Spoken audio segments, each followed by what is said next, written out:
Hello everyone, I am Harsh. In the previous video, we learned how to build and secure our ASP.NET Core Web API using Kikolo. But in real world application, one important thing we must ensure is that the data coming into our API is valid. So in today's video, we will understand model validation in ASP.NET Core Web API. I will show you how to validate model using data annotations, and then we will implement the same validation using FluentValidation, which is more flexible and maintainable for real world projects. So without wasting the time, let's get started. I will comment caching and authentication for now. So let's comment it.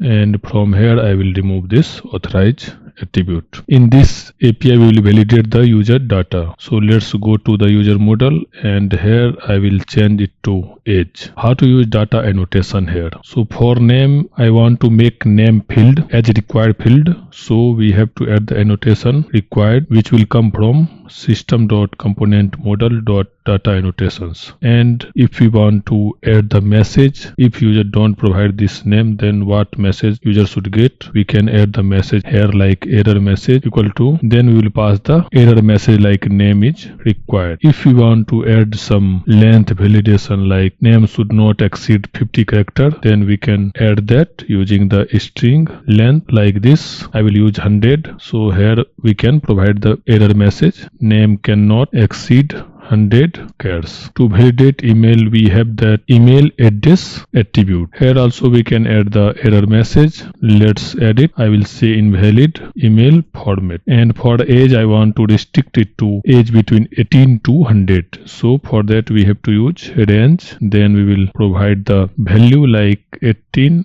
and the max range 100. And we can add the error message like age must be between 18 and 100. Let's run and see. Application is running. Let's go to the browser and test this post API. Let's click on test. Let's refresh it. Click on test request. So if you see here, the age by default set to the minimum value, which is 18, which we have added here 18, right? So let's send this without providing any value. Okay, here we have to pass the version. Let's send it. We are getting some exception. Let's see what is that. Okay, it is related to hybrid cache, unable to so in the user controller I have to remove this. I will just copy it and I will remove this hybrid cache, and let's rerun it. Let's go to browser and refresh this page and click on test request, pass the version, click on send. We are getting bad request and we can see the status 400 and the title one or more validation error occurred. For name we got the message name is required. For email we have invalid email format,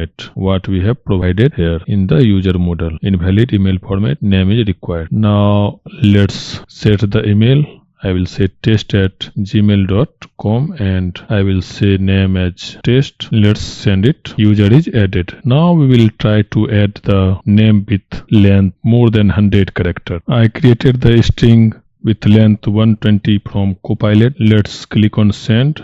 And this time we are getting name cannot exceed 100 characters. This is how we can use the data annotation for data model validation. I will close this tab, and now I want to add one custom validation for the name. To add the custom validation, we have to implement the interface I validatable object. Let's implement it, and here what I will do, I will check the user if user is exist in database or not. So for that I have to use this user repository services. So let's get the user repository service using validation context dot get required service, and here we will take this I repository user, pass it here, and then we will check using user repository dot get async, and here I will pass simply id1. As it is asynchronous method, we will use await, but we will not able to use because validate method will not allow to use the async keyword here. So how to call this method then? Here we have to use the result. I will check if it is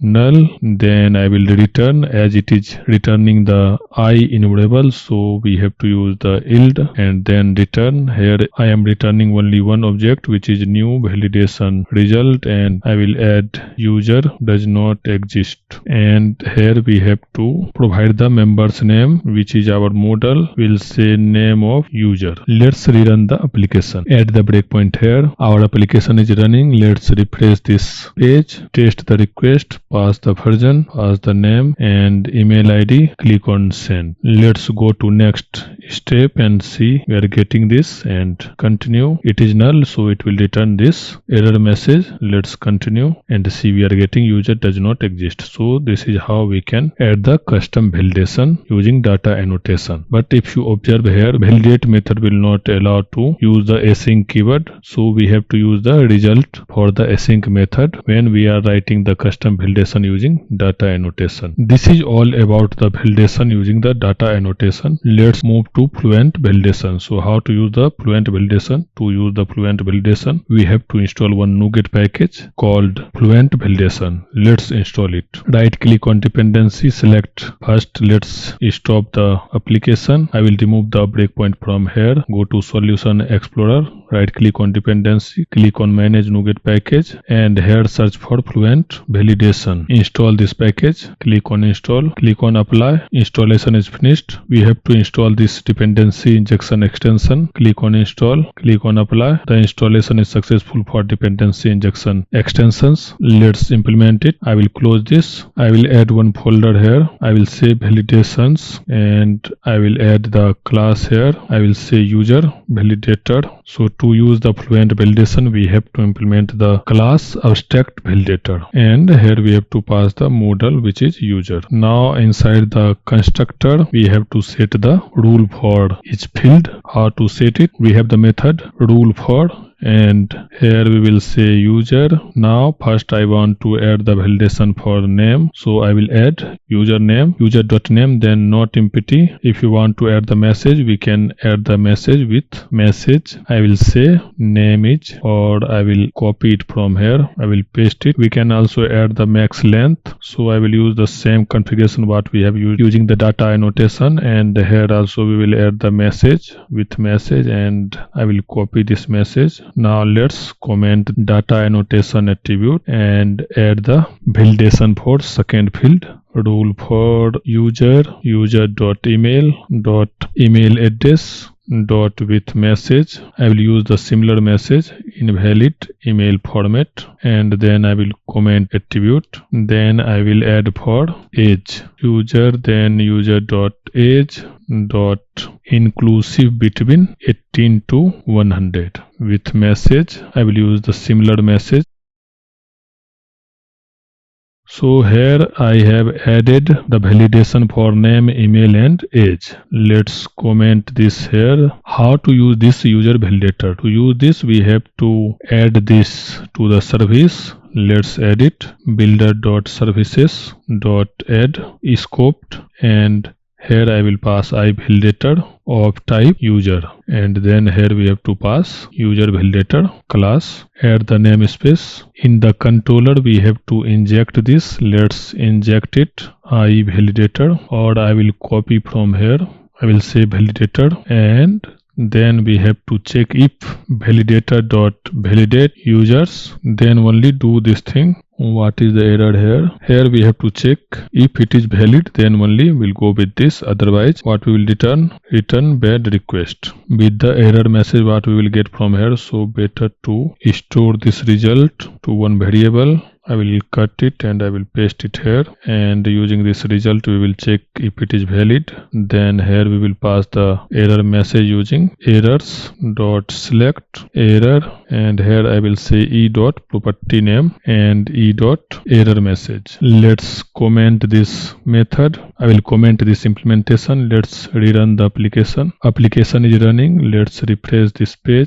Click on test request. I will pass test at abc.com and click on send. Okay, we have to pass the version first. click on send. We are getting the age error. Property name age must be between 18 to 100. So let's pass 19 and click on send. It is added to the database. Let's remove this. Click on send. We are getting the error. Name is required. Also, what I will do, I will remove it. I want to show all the error together. Let's click on send. Here we can see name is required, email invalid email format, and for the age we have age must be between 18 to 100. This is how we can use Fluent validation to get the error message. And if you want to call the asynchronous method, that also we can call. So how to call it? I will copy this and go to user validator, and I will first paste it here. This I want to add for name. So here we'll say must async,